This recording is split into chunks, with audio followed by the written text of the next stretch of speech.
At 33,000 feet above the pitch-black void of the North Atlantic Ocean, the instruments inside the cockpit of a modern Airbus A330 began displaying a message that defied physical reality. According to the onboard computers, the jet was losing thousands of pounds of jet fuel every few minutes, but there was no alarm sounding. No firelights illuminated the panel, no smell of kerosene inside the cabin. To the two seasoned pilots at the controls, it looked like nothing more than a bizarre digital glitch, a ghost in the machine in one of the most technologically advanced airliners in the sky. By the time they realized the numbers on the screen were telling the terrifying truth, both massive engines were already starving to death, and 306 souls were floating in complete darkness, miles from the nearest strip of land, falling toward the ocean at over 2,000 feet per minute. Welcome back. Tonight, we examine the chilling story of Air Transat Flight 236, the night a high-tech transatlantic flight turned into an impossible battle for survival over a shadowed sea. It was late in the evening on August 23, 2001 at Toronto Pearson International Airport. Flight 236 was a routine scheduled flight bound for Lisbon, Portugal. The aircraft assigned to the route was an Airbus A330-200, a twin-engine wide-body jet recognized across the aviation industry for its efficiency, automated safety features, and impeccable safety record. On board were 293 passengers and 13 crew members, many of them families embarking on end-of-summer vacations or returning home to visit relatives. In the cockpit sat two highly experienced Canadian aviators. In the commander's seat was 48-year-old Captain Robert Piché, a veteran pilot with over 14,000 flight hours. Piché was a man known for his calm, quiet demeanor under pressure and an unconventional background that included years of bush flying in northern Canada, a discipline where pilots learned to read the air by feel rather than relying entirely on automation. Beside him was 28-year-old First Officer Dirk DeJager, an accomplished co-pilot with more than 4,800 flight hours to his name. At 8:52 p.m. local time, Flight 236 lifted off into the night sky over Ontario. The takeoff was smooth, the weather along the flight path was clear, and as the plane reached its cruising altitude of 39,000 feet, the passengers settled in for what was expected to be an uneventful 5-hour journey across the Atlantic. By midnight, as the aircraft coasted out over the open ocean, the cabin lights were dimmed.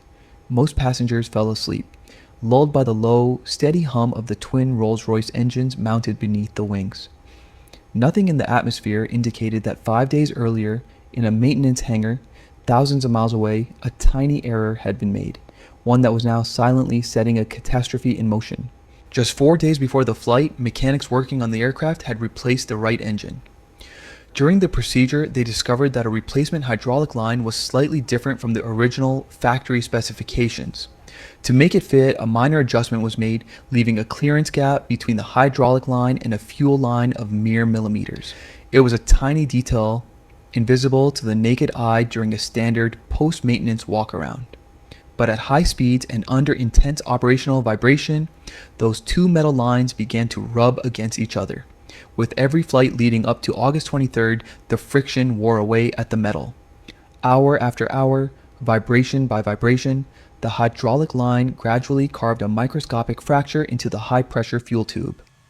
At 3:38 a.m. Universal Time, as Flight 236 was nearing the middle of the Atlantic Ocean, that fracture finally burst open. High-pressure jet fuel began spraying out into the engine nacelle at a rate of nearly 1 gallon every single second. Inside the cockpit, there was no master warning. Because the leak occurred downstream of the fuel metering system, the aircraft's central computer did not instantly register a system failure. The first indication that something was amiss came at 4:38 a.m., when a low oil temperature and high oil pressure warning flashed on the panel for the right engine. Captain Piché and First Officer DeJager reviewed the anomaly. High oil pressure accompanied by low oil temperature was an unusual combination that made little physical sense. Piché suspected a sensor fault, a false electronic reading.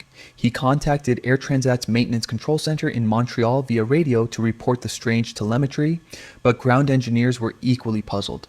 14 minutes later, at 4:52 a.m., a second warning appeared on the cockpit screens, a severe fuel imbalance.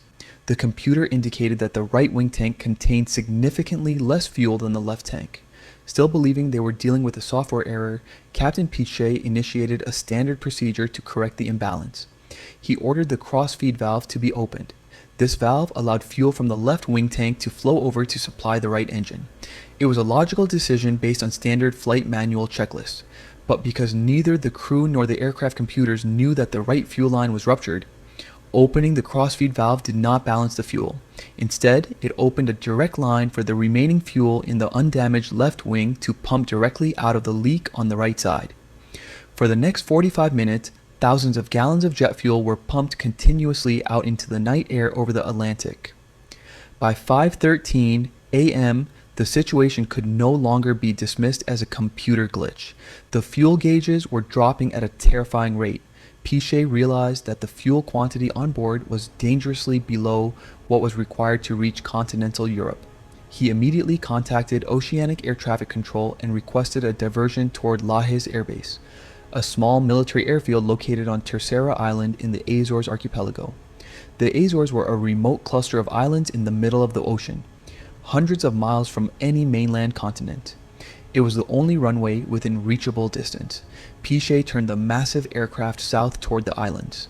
At 5:45 a.m., the cockpit warned that the total remaining fuel was down to critical levels. Piché ordered the flight attendants to prepare the cabin for a potential emergency, though he kept his voice over the public address system steady to avoid sparking a panic among the sleeping passengers. Then, at 6:13 a.m., at an altitude of 39,000 feet and approximately 150 miles from the Azores, the right engine sputtered, lost thrust, and flamed out completely. The sudden loss of power caused the aircraft to bank slightly as the left engine fought to compensate. Piché adjusted the trim and brought the plane back level, but the flight crew knew the math. The left engine was now consuming fuel from the same draining system. 13 minutes later, at 6:26 a.m., 85 miles from the nearest strip of land, the left engine gasped its last drop of fuel and went silent. The hum that had filled the cabin for hours abruptly vanished. Every main generator on board stopped spinning. The electrical display screens went dark.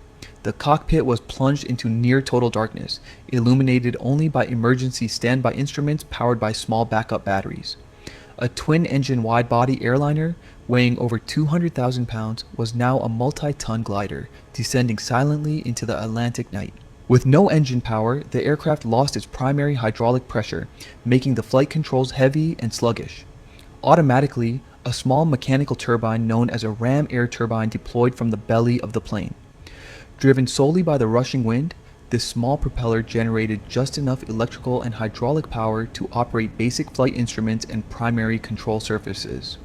The plane was descending at roughly 2,000 feet per minute. At that sink rate, Captain Piché and First Officer DeJager had less than 20 minutes before the airliner would hit the water.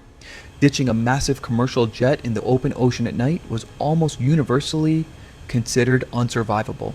The impact with ocean waves at high speed would likely rip the airframe apart, leaving passengers stranded in frigid, dark waters miles from rescue. Piché took manual control of the yoke.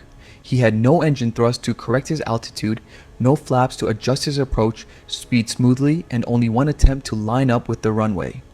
If he undershot the island, they would crash into the ocean. If he overshot it, they would slam into the volcanic cliffs of Terceira Island. First Officer DeJager constantly calculated their glide, ratio, distance, and altitude using basic trigonometry and raw instrument data. Through the darkness, the dark silhouette of Terceira Island slowly emerged on the emergency navigation display. At 6:39 a.m., the lights of Lajes Air Base visible through the haze came into view. But there was a critical problem. The aircraft was coming in too high and too fast. Because the plane had no engines, Piché could not use thrust reversers or speed brakes to slow down effectively. If he flew directly toward the runway, he would pass right over it and overshoot into the rocky terrain beyond. Relying on his old bush piloting instincts, Piché made a high-stakes decision. He executed a series of aggressive 360-degree turns and S-turns in the dark sky just off the coast, using the air resistance against the fuselage to bleed off altitude and speed without losing control of the gliding aircraft. Inside the cabin, the atmosphere was dead silent save for the roar of the wind against the metal skin of the plane. Oxygen masks had dropped from the ceiling. Passengers held hands and whispered prayers as the island's steep coastal cliffs rushed up toward them through the darkness. Piché completed his final turn and lined the aircraft up with runway 33. The plane was still flying excessively fast, approaching the threshold at over 200 knots, far above the standard landing speed for an Airbus A330. At 6:45 a.m., Flight 236 touched down heavily on the pavement of Lajes Air Base. The extreme impact shattered several tires instantly. Piché applied maximum emergency foot braking. Without thrust reversers, the friction was immense. Sparks and flames erupted from the landing gear as the tires burst and the rim assemblies ground against the concrete. The aircraft skidded down the runway for nearly 6,000 feet before finally coming to a complete stop, just short of the overrun area at the end of the strip. The glide had lasted 17 minutes and covered nearly 75 nautical miles, the longest unpowered glide of a commercial passenger aircraft in aviation history. Emergency crews stationed along the runway rushed to the scene within seconds, extinguishing small fires around the main landing gear. The cabin crew immediately initiated an emergency evacuation. Slides were deployed, and all 293 passengers and 13 crew members exited the aircraft. While 18 passengers suffered minor injuries during the rapid slide evacuation, every single person on board survived. Subsequent investigations conducted by Portuguese and Canadian aviation safety authorities confirmed the root cause of the incident. Mechanics had installed an incorrect hydraulic pump during routine maintenance days prior, which lacked the required clearance space, causing it to rub against the adjacent fuel line until it severed. The investigation also highlighted human performance factors, noting that while the opening of the fuel crossfeed valve contributed to the rapid loss of fuel, the extraordinary airmanship demonstrated by Captain Piché and First Officer DeJager under extreme stress ultimately prevented a loss of life. Captain Piché was hailed internationally as a hero for his exceptional gliding maneuver and calm handling of a catastrophic dual-engine failure. Both pilots received aviation accolades for their skill, and the lesson learned from Flight 236 led to updated emergency protocols and fuel monitoring software design across the airline industry worldwide. Modern commercial aviation relies on millions of lines of computer code, automated monitoring, and advanced engineering designed to eliminate human error. Yet, on a dark August night over the Atlantic Ocean, when the machines failed to recognize their own critical flaw, survival ultimately rested on a pilot's raw instinct and the ancient physics of flight. How much trust should we place in automated technology when the unexpected occurs? Let us know your thoughts in the comments below. If you enjoyed this deep dive, please consider liking the video and subscribing to the channel for more stories from aviation history. Until next time, stay safe and thank you for watching.